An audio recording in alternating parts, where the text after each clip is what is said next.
Good morning, everyone. Thanks for joining me in this video. Pay attention to this video. The North might break out of Nigeria very soon. Now, the presidency is raising hand up that the president of Niger Republic is inciting the northern Nigeria against Tinubu. How does that sound to you? Now, let's come to the indigenous people of the North. Normally, it's supposed to be Hausa people that owns the northern Nigeria, if not the system of ruling of the Fulanis.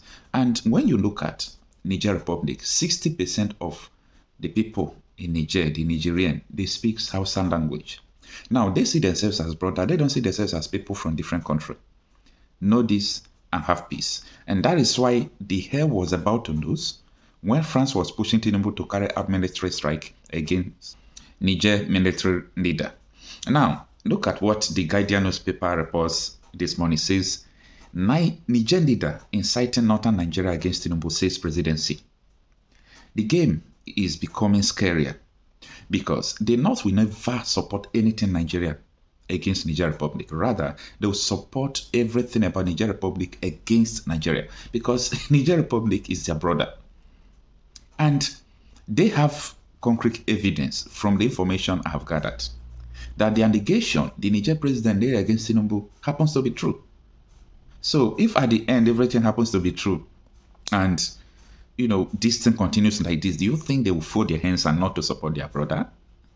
Now, let's go through the articles quickly to understand the stance of these people. Now, they said the presidency said claims by the military leader of Niger Republic, Abdulrahman Shani, that Nigeria is colluding with France to destabilize his country are designed to create bad blood between northern Nigeria and President Bola Tinubu. You see where the presidency is now taking the blame to. The special advisor to the president, Bola Tinubu, on policy and communication, Daniel Bwanda, said this in a video posted on his X page on Friday.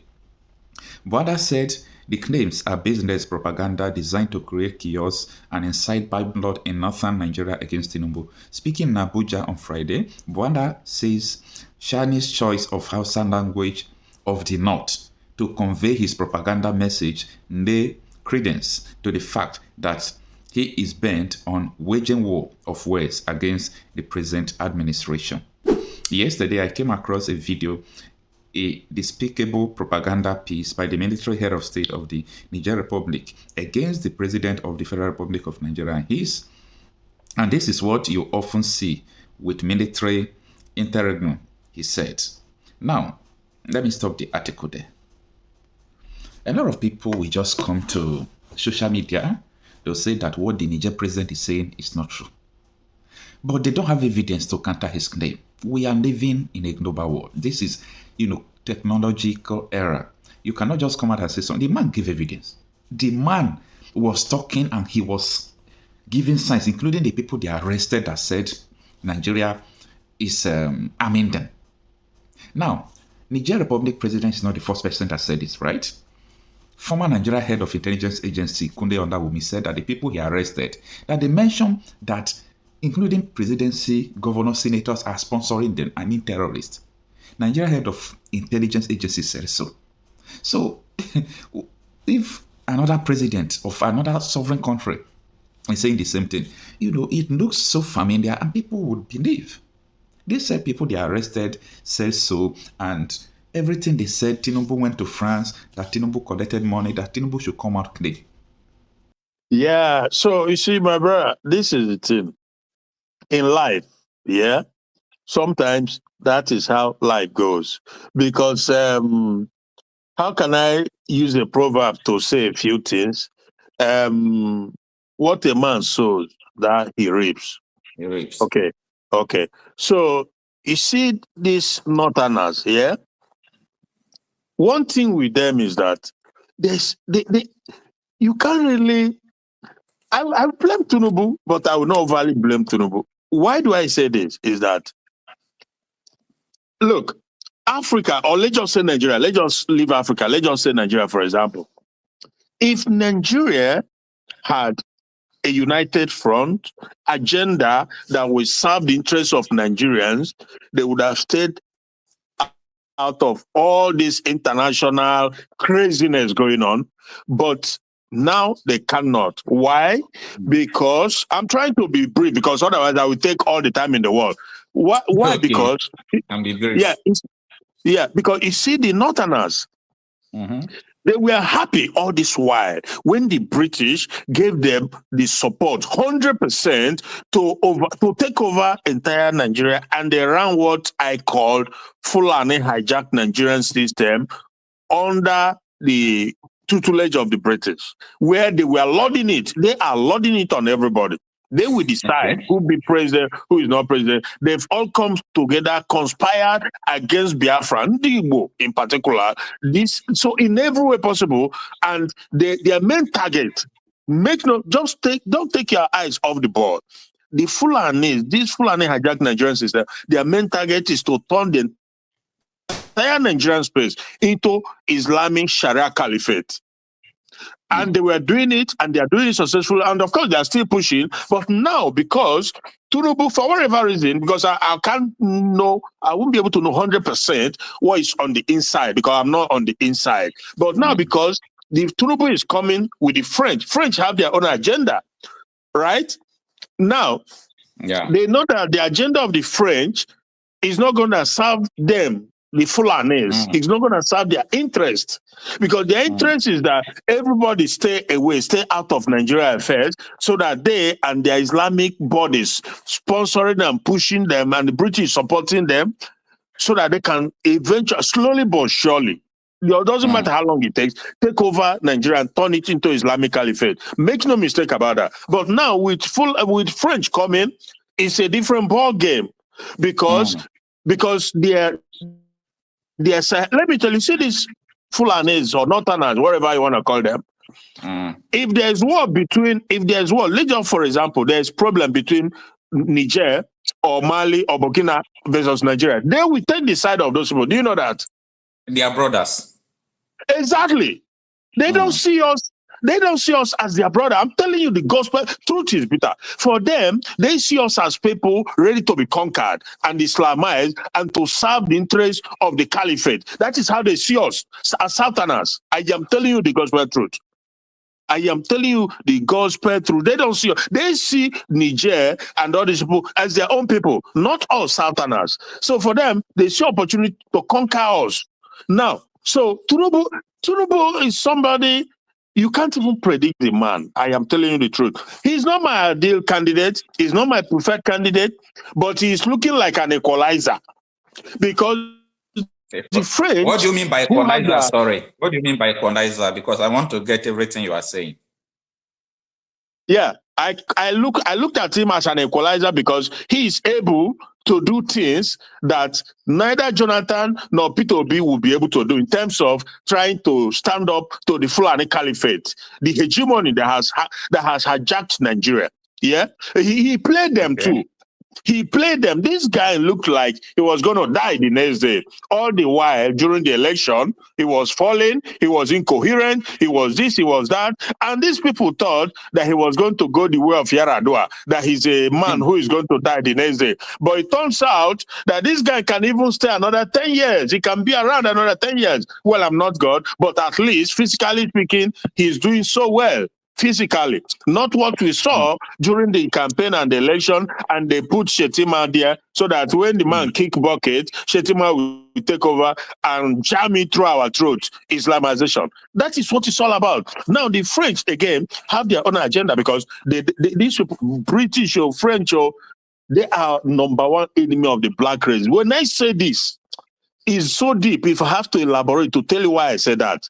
They are the number one enemy, because these are people who come together and decided that the black man, also owing to our own level of thinking and understanding, we're going to be subjected into the bottom of all races,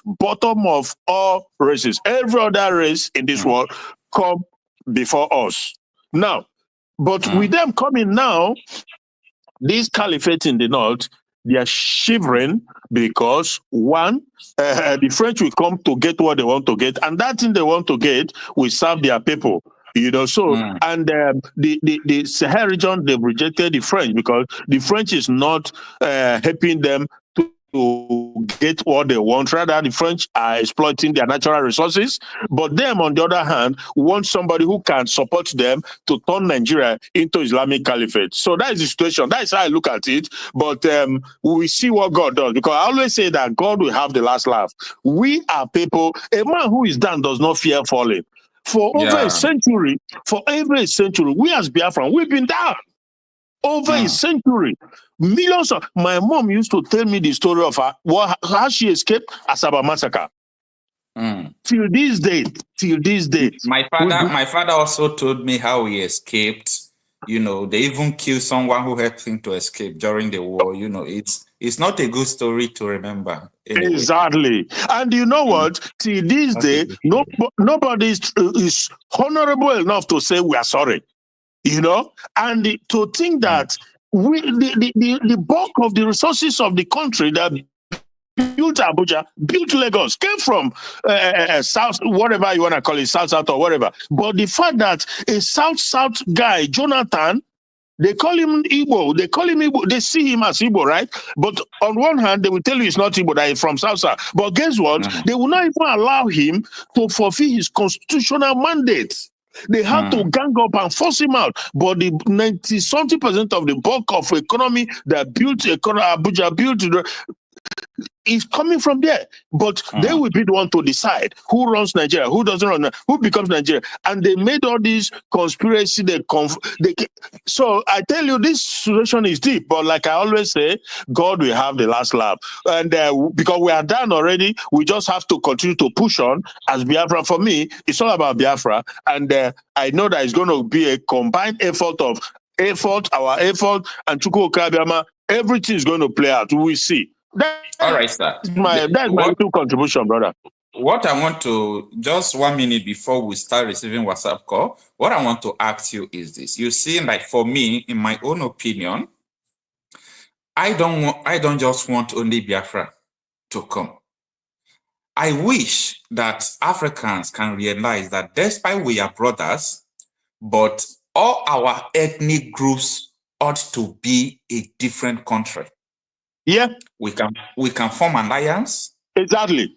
Brothers, we can do visa free to different countries like they do in Schengen area in Europe, like they do between Canada and America. You can just carry your car and enter another country for free, because all this West, they don't need us to do what they want to do in Nigeria. They need one person, the president. Yeah. And it's difficult for you to question the president because this country is, is too large, and the heterogeneous nature of the people in it makes it difficult for you to question president. Even though the president is a thief, if you want to attack him, his people can say, or his religious people will say, him is our thief. When this person was there, you were not talking. You understand? So it's very difficult. I don't cut you off. With the Nigerian system, you can't even hold to account a governor who is Delta State or Imo State, Hope Uzodinma. Why? Because of the Nigerian system. Because Abuja will respond. Exactly. They will overwhelm you and they will slaughter you and you just die for nothing. But if we have our Biafra, for example, I'm telling you, it's not going to happen, because we will fight and we will not have a Fulani hijacked Nigerian system that will unleash Abuja on us. If he tried to unleash terror on the Biafran people, him and his generation to come will never, they will be exiled. This is why you see where you saw this Western world, which I have lived for over more than 4 decades, or going to 4 decades. They are very meticulous when they do something. In the UK or Germany or Belgium or Netherlands, there's something you will commit as a leader. You will be banished. I am telling you, in fact, that is why their leaders, they are very careful when they deal with their people, because they know that their people will unleash hell on them, and they and their generation will never. So this is the thing. It's this Nigerian factor that has destroyed everybody and destroyed everything, and it will never work. Now, Tinubu, if I were, but of course, I don't know, but Kunle said it the last time, said Tinubu will do well to do the right thing, and the right thing is just let these people go, let Northerners go. If they want to go and form alliance with their Sahel people, fine, so be it. Because they seem to have a lot more commonalities. And let Southerners go and figure out what they want to. If it's 3, 4 nations, whatever, what is wrong with that? There are nations that are 1 million. There are those that are 2 millions. Luxembourg, these are less than maybe 1 million. Eh? So many. How many? So this is the situation, my brother. All right. Thank you so much, my brother. I think let's respond to some WhatsApp. A lot of people have been calling from WhatsApp.